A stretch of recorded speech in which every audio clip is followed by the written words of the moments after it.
Now the thing is, we've seen Germany go through a massive change in its country because of its government. We've seen that Germany can have a horrible time because of poor management under the Kaiser, a war changing the way that the country works, a government that cannot manage the situations it's been dealt because of a treaty, but also because of the, well, actions of the people inside of the country. And then Gustav Stresemann arrives on the scene and essentially solves a lot of these issues through some really hard work and clever organising.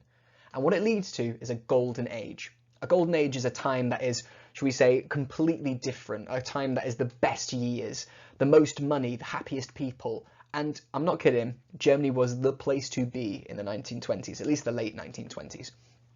If I would imagine how some of you might see New York or Hollywood or Dubai, places you want to go and visit, in the late 1920s, Germany was that. You wanted to go to Berlin and Munich and Frankfurt because they were cultural centres of innovation.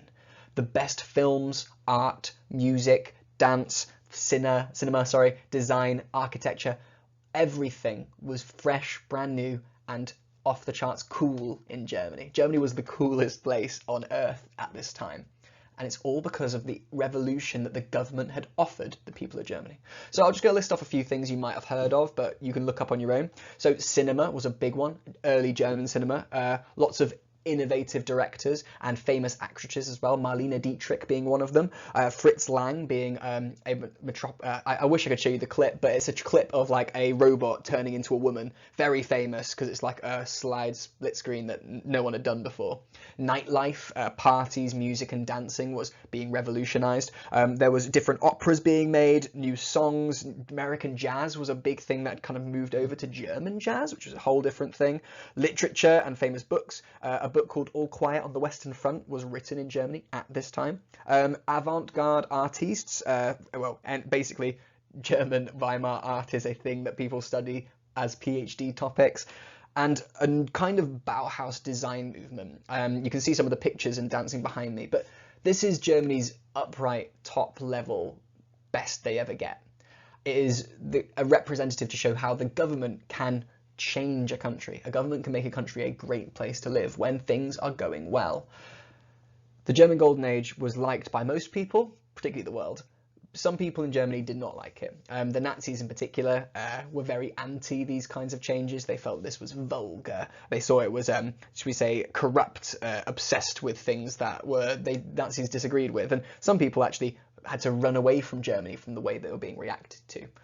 But I want you to just imagine it as this.